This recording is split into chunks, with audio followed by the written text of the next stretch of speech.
আমার আপনার ঈমান ও আমলের নিরাপত্তার দরকার আছে কি আছে না?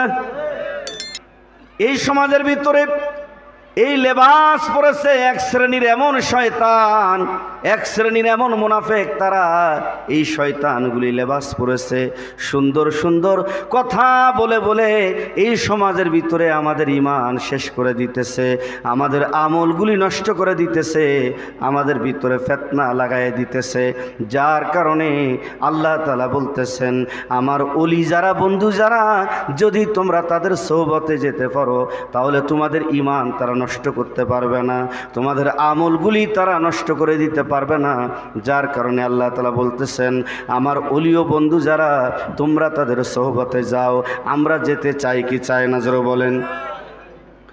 ইমানদারের ঈমান নিয়ে করছে যারা খেলা, ইরাই তো আসলে এজিদেরই সালা। বলেন ইরাই তো আসলে এজিদেরই সালাম।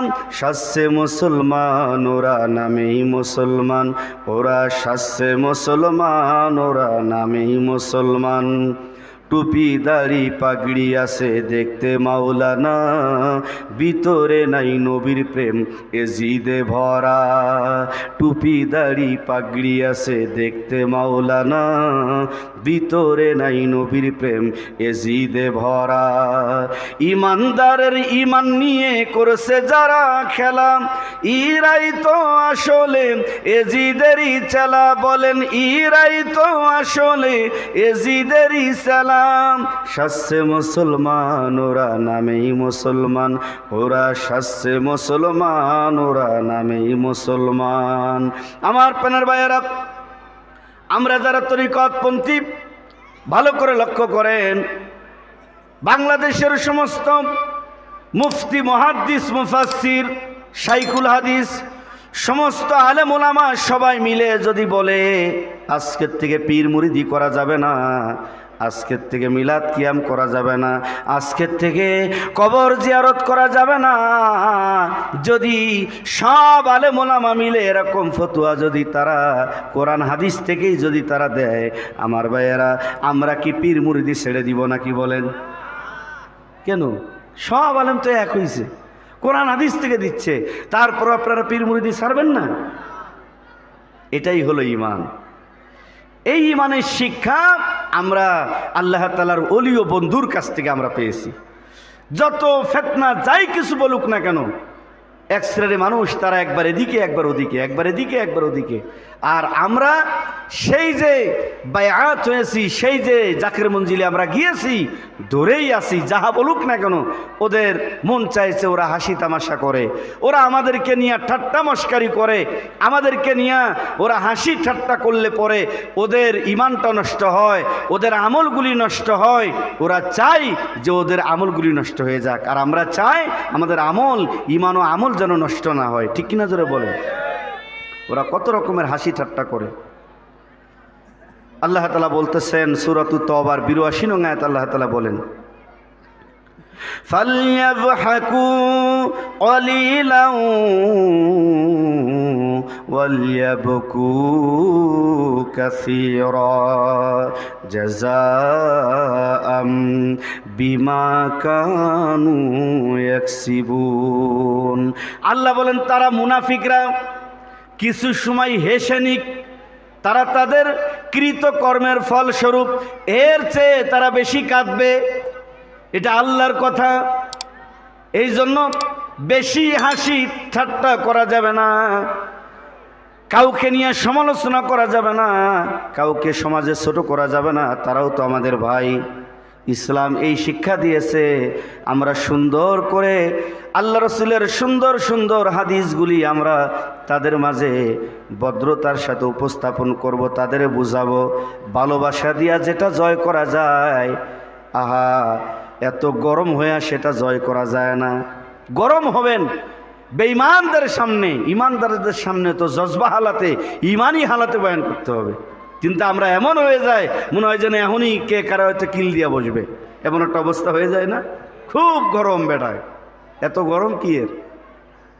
নম্রতা, ভদ্রতার সাথে, অত্যন্ত আদবের সাথে সমাজের মাঝে কিছু দিয়ে যেতে হবে, নিয়ে না দিয়ে যেতে হবে। আচ্ছা আপনারা বলেন, আল্লাহর ওলির দরবারে গেলে লাভ আছে নাকি লস আছে? লাভ আছে কি আছে না? লাভ আছে। আমি প্রমাণ পেয়েছি, আমি কিন্তু ক্লিয়ার বলিনি। তারপর আপনারা বলছেন সবাই কোরআন হাদিস দিয়া বললেও আমরা পীর মুরিদি ছাড়বো না। এই যে একটা, কারণ ইমানের শিক্ষা আমরা খাজা ফরিদপুরীর কাছ থেকে পেয়েছি। এবার আসুন, আমাদের এই সমাজে উরসের নামে, জিকিরের নামে কিছু বন্ডামি আমাদের সমাজে হয়। আমাদের কিছু আলোচকরা মোবাইলে ক্যামেরা অন করে এভাবে দেখায়, বলে এই দেখো আটপুষি নাচানাচি হচ্ছে, এই দেখো উরসে নৃত্য করতেছে, নাচতেছে, ঢোলডুগি বাজাইতেছে। আচ্ছা আপনারা বলেন, আটপুষি কি কোনো মহিলা কোনো মঞ্চে আটপুষির ডায়াসে সেখানে কি কোনো মহিলা নেচে নেচে কি ঢোলডুগি বাজায়, গান গায়? এই যে হুজুরে বলল, আট্টশিকে জিকিরের নামে পুরুষ মহিলা এক জায়গা নাকি এক জায়গায় আলোবাতি নিবায় দেখে নাচানাচি করে? তো এই যে হুজুরে বলছে, তো আপনারা না এখন কেন? আপনারা জানেন না হুজুরে আসলে পরে লক্ষ লক্ষ জনসমাগম হয়? হুজুরে বলছে, আপনি মানবেন না কেন? আমার ভাইয়ের, আমি কিন্তু কাউকে আঘাত করে কথা বলতেছি না, আবার কাউকে ভয় করেও কথা বলবো না। যাহা সত্য আমাকে তাহাই বলতে হবে, কারণ এই সমাজের মাঝে সত্য কথা আমাকে বলতেই হবে। মরহুম আইনুদ্দিন ভাই বলতেন, আমারই গান শুধু ছন্দ, কাহারও লাগে যদি মন্দ, লেগেও যাই যদি দ্বন্দ্ব, তবু আমারই গান আমার সুর কখনো হবে না বন্ধ, কখনো হবে না বন্ধ। বন্ধ করব? বন্ধ হবে না। আমার ভাইয়েরা, তাহলে এই যে হুজুরে বলছে, লক্ষ লক্ষ জনসমাগমের ভিতরে বলছে যে এই দেখো আট্টশি উরস, এরে বলে উরস, উরসের নামে দেখো কি করতেছে। আরে ভাই, আপনি কেন? আমরাও এই তথাকথিত উরসের বিরোধিতা করি, তথাকথিত এই হাবিজাবি ভণ্ডামি জিকিরের বিরোধিতা তো আমরাও করি। আমরা তো কোরআন হাদিস পড়েছি, আমি তো আপনারই দলের লোক। অসুবিধা কোথায়? আপনি যে মাদ্রাসায় পড়েছেন আমিও সেই মাদ্রাসায় পড়েছি, আপনি যে দল করেছেন আমিও সে দল করেছি, আপনি বিরুদ্ধে বলেন আমিও বলেছি। সুতরাং আসুন না, আমি কি কারণে আজকের এই জগতে আসলাম? টাকায় বিক্রি হয় নয়। এই দরবারে আমরা আরও দেই, তারা দেয় না। তারা জাকাতের কথা বলে, ঈদুল আজহায় কুরবানির কথা বলে। আচ্ছা আপনারা বলেন, আমগো সমাজে, আমি বারবার বলতেছি, যদিও এটা বারবার বলা ঠিক না, কারো গায়ে পড়লে অসুবিধা নাই। যশোর থেকে আসছি বলেই জীবনের মায়া, জীবনের ভয় করব তা নয়। এখানে মরণ থাকলে মরণ হয়ে যাবে। ভালো করে লক্ষ্য করেন। আপনারা বলেন, আমাদের সমাজে বহু ফতুয়াবাজ, আমি এদের ফতুয়াবাজ এই জন্য বলবো কারণ এরা ফতুয়া দিতেই জানে, মানতে জানে না। আপনারা বলেন, এই সমাজে ঈদুল আজহায় কয়জন ইমাম ও খতিব, কয় হুজুরে গরু জবাই করে, গরু দরকার নেই, ছাগল জবাই করে, কয় হুজুরে কয় যে আমগো ছাগল জবাই করছি, একটু গোশগুলা বন্টন করেন। ঈদুল আজহায় এমন কোনো 2-4 জন হুজুর আপনারা পাইছেন? হ্যাঁ। তারপরে এই যে 35 লক্ষ টাকার গাড়ি, 62 লক্ষ টাকার গাড়িতে তারা চড়ে। আচ্ছা আপনারা বলেন, এরা এত সুন্দর গাড়িতে চড়ে, এত সুন্দরভাবে এইভাবে চলে, আপনারা বলেন কখনো কি শুনছেন যে এই হুজুরে এই জাকাতের তহবিল থেকে সমাজের মাঝে ভ্যান কিনে দিয়েছে, রিক্সা কিনে দিয়েছে? যদিও 2-4টা দেয়, ওরে ভাই মিডিয়ায় এমন একটা তালবাহানা করে, কারণ মিডিয়ায় তালবাহানা তো করবেই। আমাদের প্রবাস থেকে কিছু ভাইয়েরা লক্ষ লক্ষ টাকা পাঠায়, এটা দিয়ে অনেক সময় অনেক কর্মকাণ্ড তাদের হয়। যদি নিজের থেকে দিত তাহলে মিডিয়ার সামনে এত হাঙ্গামা তারা লাগাইতো না, এত রং তামাশা তারা করতো না। আমার ভাইয়েরা, আমরা মসজিদের ভিতরে, জুম্মা মসজিদে আমরা বলি বেশি বেশি করে দান করেন। আপনারা বলেন কয়জন ইমাম সাহেব আছেন? এটা তাদের গায়ে লাগতে পারে, লাগলেও ভালো হয়ে যান, আমারে ধরেন না, আপনি ভালো হন। এটা আমি করি। কয়জন খতিব আছেন জুম্মার পরে বলে যে এই যে আমি 100 টাকা দিলাম, আপনারা যে যা পারেন বেশি বেশি করে দেন? হুজুরে কিরাম কয়? সিমেন্ট আপনাদের, বালি আপনাদের, ইট আপনাদের, মিস্ত্রির খাওয়া, মিস্ত্রি খরচ সব আপনাদের। হুজুরে খালি বয়ে বয়ে ওয়াজ করবে। যেই হুজুর নিজে শুধু বয়ে বয়ে ওয়াজ করে, সে হুজুরের কাছ থেকে আপনি কি আশা করবেন বলেন? আল্লাহ রসুল নিজে মাটি কাটছেন, নিজে মাটি বহন করছেন সাহাবায়ে কেরামগণের মাঝে। আর আমরা এই সমাজে কেউ যদি বলে এই ব্যাগটা একটু ধরেন তো, আমার আপনার মান ইজ্জত চলে যায়, আমগো হুজুরগের মান চলে যায়। হ্যাঁ, আমার ব্যাগ ধরতে কইছে। কিন্তু আল্লাহ রসুল মেরাজের থেকে আসার পরেও বুড়ির পোটলা মাথায় করে নিয়ে তার গন্তব্য তাকে পৌঁছায় দিয়েছেন। মারহাবা কোন? ইসলাম আমাদেরকে এই শিক্ষা দেয়। আমরা জুম্মায় হযরত ওমরের ওয়াজ করি, রাতের আধারে হযরত ওমর আটার বস্তা পিঠে করে মানুষের দ্বারে দ্বারে এই আটাগুলি খাবারগুলি পৌঁছায় দিয়েছে। আমরা হুজুরের আওয়াজ করি, কিন্তু বলেন এই যে করোনা মহামারী গেল, দুর্দিনে কত মানুষ কত বিপদে পড়ে, বলেন আমরা কয়জনে 1 কেজি চাউল নিয়ে গরিবের দ্বারে গিয়েছি বলেন? তাহলে ইসলাম তো, নেতা তো, আজকে আমরা কোরআনের রাজ কায়েম করতে চাই। কোরআন রাজ কি এর কায়েম করবেন? আপনি তো একটা ফইরে ভিক্ষা পর্যন্ত দেন না, আপনি আপনার মহল্লার কাউকে আপনি 10 টাকা সহযোগিতা করেন না, কাউকে একটা পোশাক দেন না, সমাজে কোনো অসুস্থ হইলে তাকে দেখতে যান না, তার পাশে দাঁড়ান না। অথচ আল্লাহ রসুল নিজে তার জন্য খাবার নিয়ে অসুস্থ ব্যক্তির বিছানায় গিয়ে আল্লাহ রসুল বসতেন, মাথায় হাত বুলায়া এইভাবে করে দোয়া করে দিতেন, তাকে সান্ত্বনার বাণী শোনাতেন। বলেন ইমাম তো শুধু মসজিদের খতিব হইলে তো আর নেতা হওয়া যায় না, নেতা তো সেই আল্লাহ রসুল। কেন আজকে আমরা ফজরের পরে আসরের পরে ঘুরে বসি, শুধু ঘুরে বসি আঙ্গুল, আরে আঙ্গুল টিপেন, অসুবিধা নাই, কিন্তু আঙ্গুল তো টিপবেনই, দোয়া কালাম তো পড়বেনই। কিন্তু আল্লাহ রসুল ফজরের নামাজের পরে ডানে বামে সালাম ফিরায়া নবীজি বলতেছেন যে আমি সবাইকে দেখতেছি, আমার আলীকে তো দেখতেছি না। সাহাবায়ে কেরাম বলেন ইয়া রাসূলুল্লাহ, হযরত আলীর দুইটা চোখ উঠছে, চোখে জ্বালা যন্ত্রণা করে আসতে পারে নাই। 2 জন সাহাবীকে আমার নবী পাঠাই দিয়েছেন। হযরত আলী মসজিদ নববীর ভিতরে আসার পরে রহমতের নবী তিনার থুতু মুবারক হযরত আলীর চোখে লাগাই দিলেন, বললেন যে আমি আগে জানলে আগে তোমাকে আমি থুতু মুবারক আগেই লাগাতাম, আগেই তোমাকে জামাতে নিয়ে আসতাম। আমি যেহেতু আগে জানি নাই, পরে আমি সালাম ফিরায় দেখছি যে তুমি নাই, যার কারণে আমি থুতু লাগাই দিয়েছি। হযরত আলী বলেন ইয়া রাসূলুল্লাহ, আপনার থুতু মুবারক লাগাই দেওয়ার সাথে সাথে আমার চোখের জ্যোতি 100 গুণ বেড়ে গিয়েছে। জোরে বলেন আল্লাহু আকবার। ইসলাম একে বলে।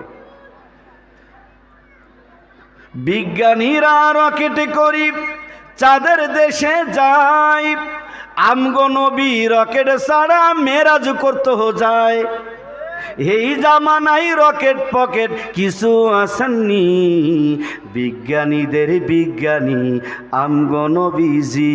বলেন বিজ্ঞানীদের বিজ্ঞানী আমগো নবীজি। আবু বকর সিদ্দিকের সার্পে কামড়াইছে, দয়াল নবীর থুতু লাগি বালা হই গেছে। মারহাবা। এই জামানায় উজা ফুজা, এই জামানায় উজা ফুজা কিছু আসেননি, বিজ্ঞানীদের বিজ্ঞানী আমগো নবীজি। এমন উজ্ঞা দয়াল নবী থুগায় পাইবানি, বিজ্ঞানীদের বিজ্ঞানী আমগো নবীজি। আমার ভাইয়েরা, আমি যে মাহফিলে এসেছি, আমাকে যদি খেতে না দেন আমি কাউকে বলবো? আল্লাহর কসম কাউকে বলবো না যে আমাকে খেতে দেয় নাই। এটা তো সেই ইসলাম, দেশ থেকে দেশান্তরে, বন থেকে বনান্তরে, অর্ধহারে অনাহারে না খেয়ে তারা দিন প্রসার করেছেন। আর আমাদের খাইতে দেয়, হাদিয়া দেয়, এত কিছু দেয়, তারপরে হুজুরকে মন পাওয়া যায় না। হুজুর আইছে ইসলাম কায়েম করতে, কোরআনের রাজ কায়েম করতে আইছে। হুজুর কারোর ভিক্ষা দেয় না, হুজুর আইছে কায়েম করতে। যারা দেয় আলহামদুলিল্লাহ, যারা দেয় না ভালো হয়ে যান। সমাজে ছড়াই পড়েন না, আপনার দায়িত্ব। আপনার শুধু নামাজ পড়ানোর দায়িত্ব না, শুধু মিলাদ কিয়ামের বিরুদ্ধে কথা বলার দায়িত্ব আপনার নয়, শুধু কবর জিয়ারতের বিরুদ্ধে কথা বলার দায়িত্ব আপনার নয়। আপনার দায়িত্ব হলো ঘরে ঘরে এখন কিস্তি বাস্তবায়ন হয়ে গেছে, এটার উপরে কথা বলেন। ঘরে ঘরে এখন বেপর্দা মহিলা সব বেপর্দা হয়ে গেছে, আপনি পর্দার উপরে কথা বলেন। সমাজে মহল্লায় সময় দেন, মানুষকে মানুষের বাড়িতে যান, নামাজের জন্য আনেন, তখনই সমাজ সংস্কার হবে, সমাজ পরিবর্তন হয়ে যাবে। আমার ভাইয়েরা, আল্লাহ তাআলা কত সুন্দর করে বলতেছেন যে কথা বলতেছিলাম যে উরসের নামে 88 দরবারে কি পুরুষ মহিলা এক জায়গায় কি নাচানাচি হয়? এই যে হুজুরে কইছে, সত্য কইছে না মিথ্যা কইছে? তাহলে এই মিথ্যাবাদীর ওয়াজে কি কোনো কাম হইবে? হবে না। আমার ভাইয়েরা, কোন পীরের কাছে যাবেন, কেমন পীরের কাছে যাবেন? কোরআন তুমি বলে দাও। কোরআন যদি বলে দেয় অসুবিধা আছে? কোরআন কি বলতেছে? আমরা কোন পীরের কাছে যাব? সে পীর কেমন হবে? পীর কি দাড়ি ছাটা হবে? পীর কি বেনামাজি হবে? হ্যাঁ, পীর কি সেই মহিলাদের ঘাড়ে মাথায় হাত দিয়ে দোয়া করে দেয় এমন পীর হবে? কেমন পীর হবে? কোরআন এই প্রসঙ্গে তুমি বলে দাও। আপনারা দেখে নেবেন নগদ ওয়াজ কোরআন শরীফের ভিতরে সূরা আল ইমরান 17 নং আয়াত আল্লাহ তাআলা বয়ান পেশ করতেছেন। আমরা প্রশ্ন হলো আমরা কেমন পীরের কাছে যাব? পীরের মাপকাঠি কি আল্লাহ সিনায়ে দিতেছেন। বিসমিল্লাহির রহমানির রহিম। الصابرين والصادقين والقانتين والمنفقين والمستغفرين بالأسحار।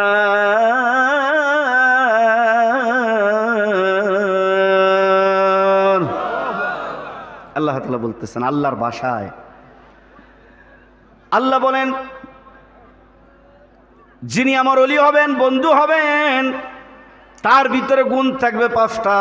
খাজা ফরিদপুরি বলতেন বাবা পীর হওয়া সহজ, কিন্তু আল্লাহর ওলিও বন্ধু হওয়া বড় কঠিন। আল্লাহ তাআলা বলতেছেন আস-সাবিরিনা, প্রথম নং গুণ হলো তারা ধৈর্যশীল হবে। কি হবে? নাকি গাড়ি ভাড়া একটু 5টা বেশি চাইছে কন্ট্রাক্টরের সাথে, হ্যাঁ টুপি মাথায় দিছি বলে তাই কি হুজুর হয়ে গেছি না, আর কান চুলে বলে দিব। এরম আছে না 2-4টা হুজুর আমাদের দরজা হারা হুজুর, কাঁচা দিয়া কয় যে হ্যাঁ কাজে লাগাই দেয়।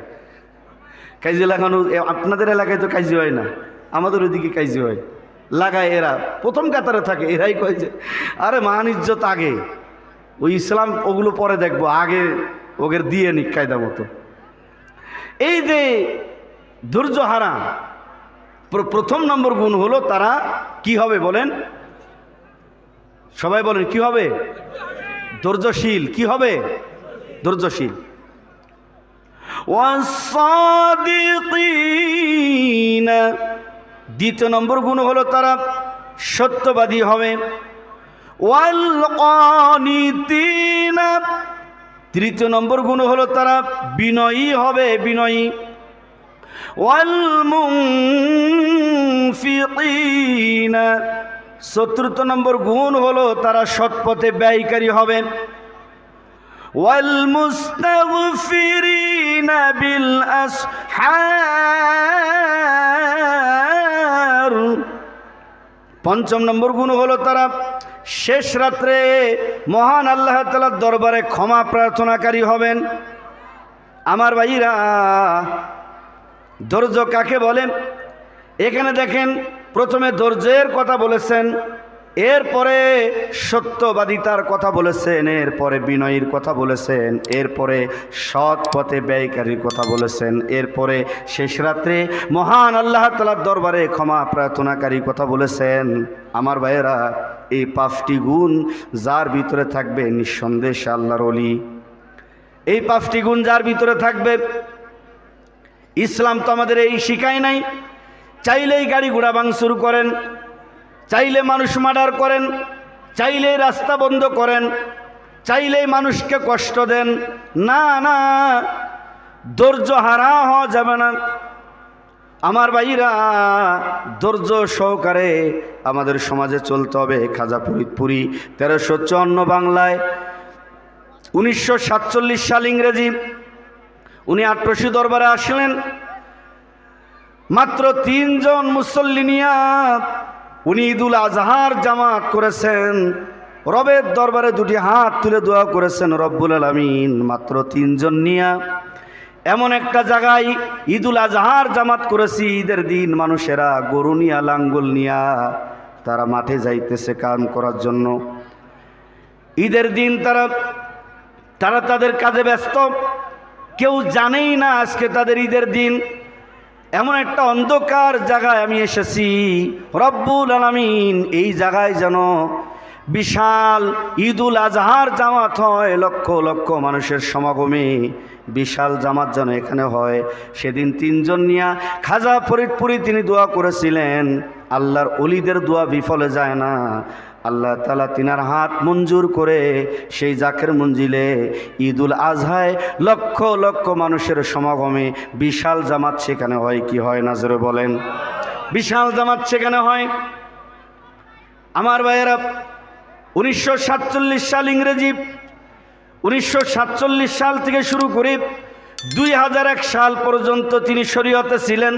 এই পর্যন্ত তিনি কখনো মুরিদদেরকে বলেন নাই, যান বাবা অমুকের মাহফিল আটকান, যান বাবা অমুক হুজুরের সাথে তর্ক করেন, যান গাড়ি ঘোড়া ভাঙচুর করেন, রাস্তা বন্ধ করেন, যান বাবা অমুকের প্রতিশোধ নেন।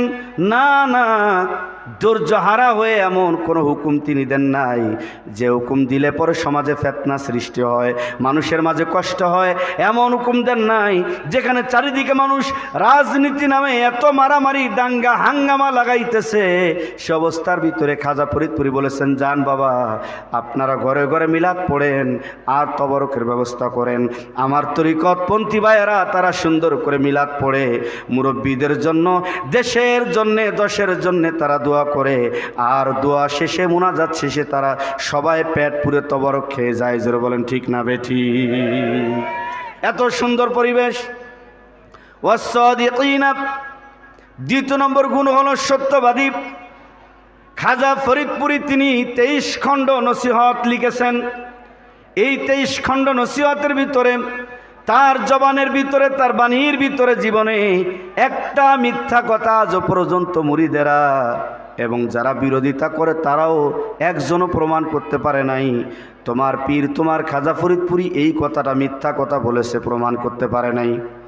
খাজা ফরিদপুরি জীবনীতে দেখলাম, উনার জীবনী পড়তে গিয়ে দেখলাম, যদিও আমি উনাকে দেখি নাই, আমার ভাইয়েরা মাত্র কয় বছর হয়েছে জাকের মঞ্জিলে এসেছি। আমার ভাইয়েরা, খাজা ফরিদপুরি জীবনী পড়তে গিয়ে দেখলাম সেখানে উনি লিখেছেন, মাত্র 1 বছর বয়সে ওনার আম্মাজান ইন্তেকাল করেন। খাজা ফরিদপুরির আম্মাজান, খাজা ফরিদপুরির যখন 1 বছর বয়স তখন ওনার আম্মাজান ইন্তেকাল করেন। খাজা ফরিদপুরি বলেন, বাবা ছোট্টবেলায় মাকে হারাইছি। যখন একটু বয়স হয়েছে, মুরিদ তো পীরের বাড়ি যায়, আর আমার পীর আমার বাড়িতে এসেছে, আমাকে নেওয়ার জন্য এসেছে। পীর আমার বাড়িতে আসার পরে আমার বাবা মাওলানা আব্দুল আলিম, আমার বাবা আমার পীর ও মোর্শেদকে আমার বাড়িতে নিয়ে আসলেন। পীর ও মোর্শেদ কি যেন তালাশ করে, আমাকে দেখা মাত্র আমাকে জড়ায় ধরলেন আর বললেন, আমি তো তোমাকেই তালাশ করতেছি, আমি তোমাকেই তো নেওয়ার জন্য এসেছি।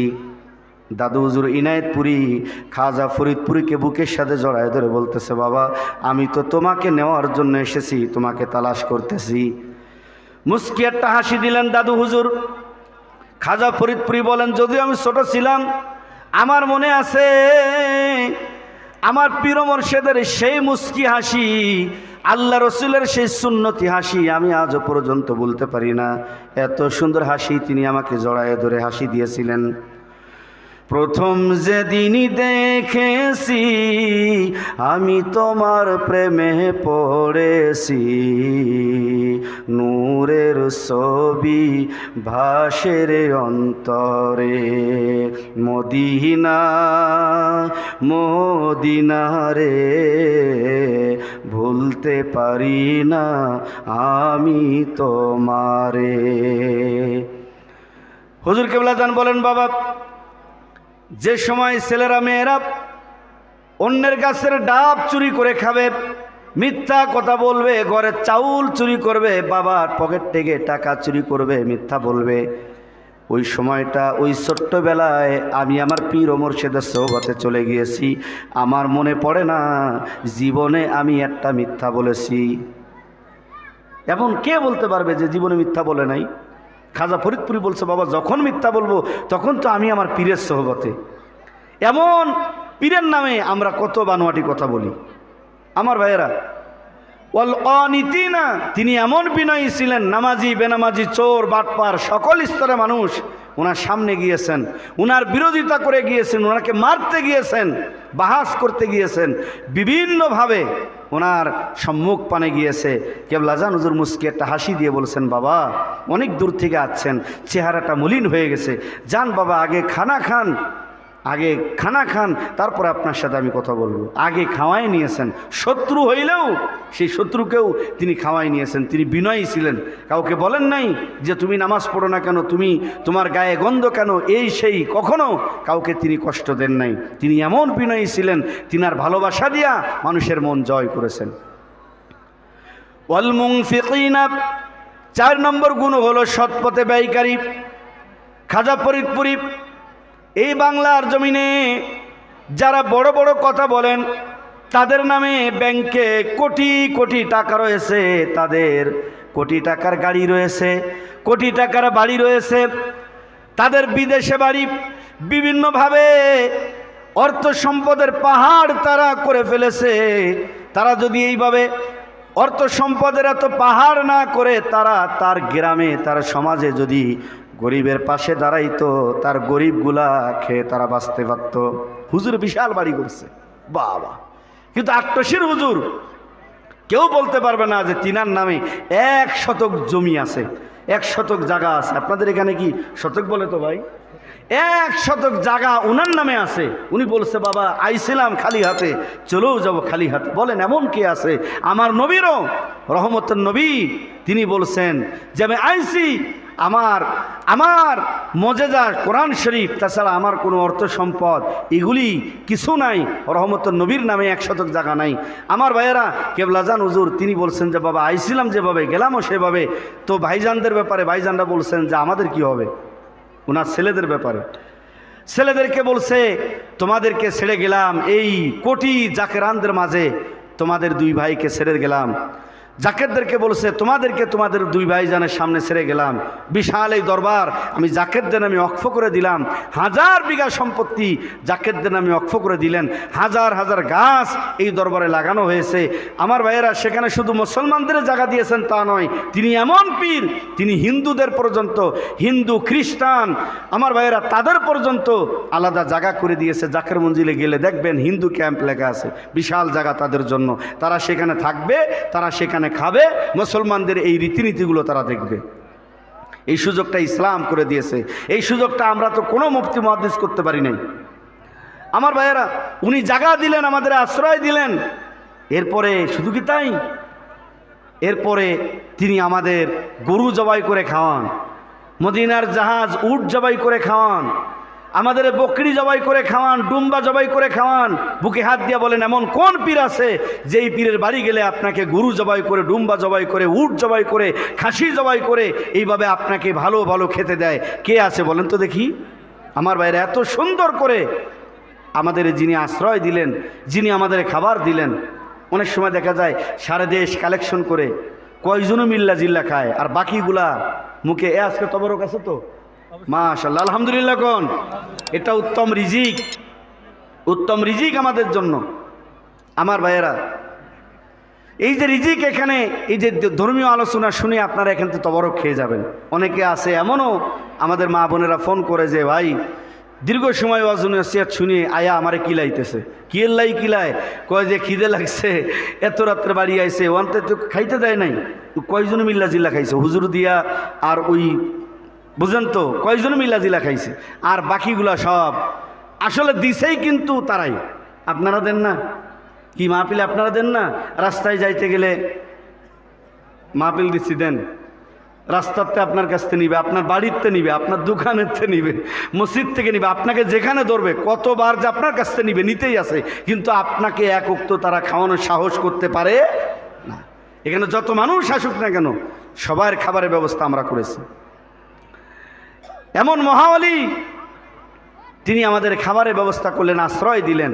একই বাসন একই খাবার সেখানে আমরা খাই, মাটির মধ্যে বইয়া, ধুলাবালির মধ্যে বইয়া লক্ষ লক্ষ মানুষ সেখানে খাইতেছে, আর তার নামে বিরোধিতা করেন। 5 নম্বর গুণ হল, কষ্ট হয় আপনাদের? আমি কিন্তু একটু কাটা কাটা করে বলতেছি, সামাজিক আলোচনা করতেছি, সামাজিক যেটা। 5 নম্বর গুণ হল ওয়াল মুস্তাগফিরিনা বিল আসহার। শেষ রাত্রে তারা মহান আল্লাহ তাআলার দরবারে ক্ষমা প্রার্থনাকারী হবে। আমার সমাজে এমনও পীর আছে, মুরিদের বাড়ি জনমের খাওয়া খাইয়া নাক ডাইকা ঘুমায়, মুরিদকে হুজুর খাওয়াইলাম তো একটু দোয়া করেন, ঠিক আছে ঠিক আছে, কিছু কয় না কিছু করে না। কিন্তু দয়াল দরদি বান্ধব রহমতের সময় আখিরুল লাইল শেষ রজনীতে তিনি মধুর কণ্ঠে দরবার শরীফে জাকের ভাই বোনদেরকে তিনি ডেকে ডেকে এভাবে বলতেন, ও মন ঘুমায় না রে, নাম জপ মাওলার, একবার ঘুমাইবি রে মন, কবর মাজার মন ঘুমায় না রে। ও মনরে তুই ঘুমে ঘুমে কাটাই দিলি সারাটি জীবন, হাসরে কি জবাব দিবি, হাসরে কি জবাব দিবি, দরবারে মাওলার মন ঘুমায় না রে। রাত্র 3টার সময় ডেকে ডেকে সবাইকে ডেকে উঠাতেন, ডাকতেন, ঘুমাইতে দিতেন না। আরে ভাই, যারা বিরোধিতা করে তারা যে সময় ঘুমায়, বাংলার মানুষ যখন ঘুমায় তখন এই দরবারে কোরআন শরীফ তেলাওয়াত হয়, ঠিক কিনা বলেন?